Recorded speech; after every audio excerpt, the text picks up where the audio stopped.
মায়ের চামড়া কাটা দুপুরের কথা, একটা পশম যেন কাটা না যায়, ছুরি তোমার উপরে নদীর জারি হয়ে গিয়েছে।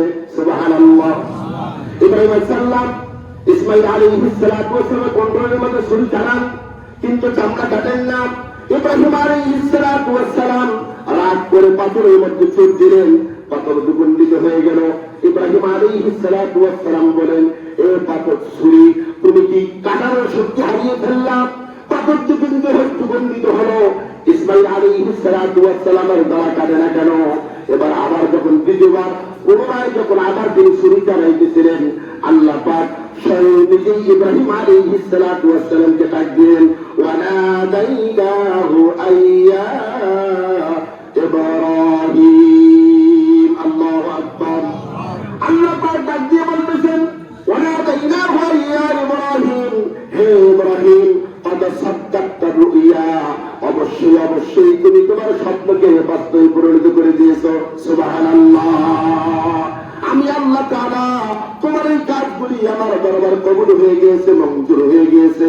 আমি যে তোমাকে স্বপ্নে বলেছিলাম তুমি আমার নামে তোমার প্রিয় বস্তু কুরবানি করো, এটা আমার পরীক্ষা ছিল, তুমি পরীক্ষায় পাস করে ফেলছো। قد صدقت الرؤيا إنا كذلك نجزي المحسنين। আল্লাহ পাক বললেন, আমি সৎ কর্মশীলদেরকে এমন ভাবে প্রতিদান দিয়ে থাকি। সুবহানাল্লাহ। হযরত ইব্রাহিম আলাইহিস সালাতু ওয়াস সালামকে ডাক দিলেন। হযরত ইব্রাহিম আলাইহিস সালাতু ওয়াস সালাম এবার তার পুত্র ইসমাঈল আলাইহিস সালাতু ওয়াস সালামকে কুরবানি করতেছিলেন। চোখ বাঁধা ছিল। ইব্রাহিম আলাইহিস সালাতু ওয়াস সালাম এই দৃশ্য দেখে আল্লাহ তাআলা জিবরাইল আলাইহিস সালাতু ওয়াস সালামকে বললেন, হে জিবরাইল, অতি দ্রুত ইসমাঈলকে তার জায়গা থেকে সরায়া জান্নাত থেকে দুম্বা নিয়ে আসি দাও। হযরত ইব্রাহিম আলাইহিস সালাতু ওয়াস সালাম পুনরায় যখন তার গলার মধ্যে ছুরি চালাচ্ছেন, দুম্বা কুরবানি হয়ে গিয়েছে।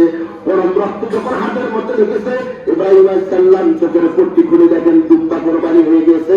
ইসমাঈল সাল্লাম পাশে বসে আছেন। আবার ইব্রাহিম আলাইহিস সালাম ইসমাঈল আলাইহিস সালামকে কুরবানি দেওয়ার জন্য আনতেছিলেন। আল্লাহ পাক বললেন, قد صدقت الرؤيا إنا كذلك نجزي المحسنين।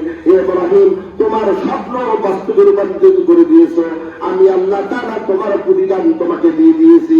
সুবহানাল্লাহ।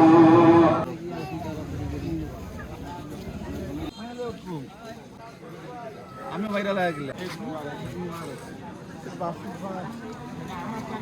আমার ফেসবুকে ইনশাআল্লাহ।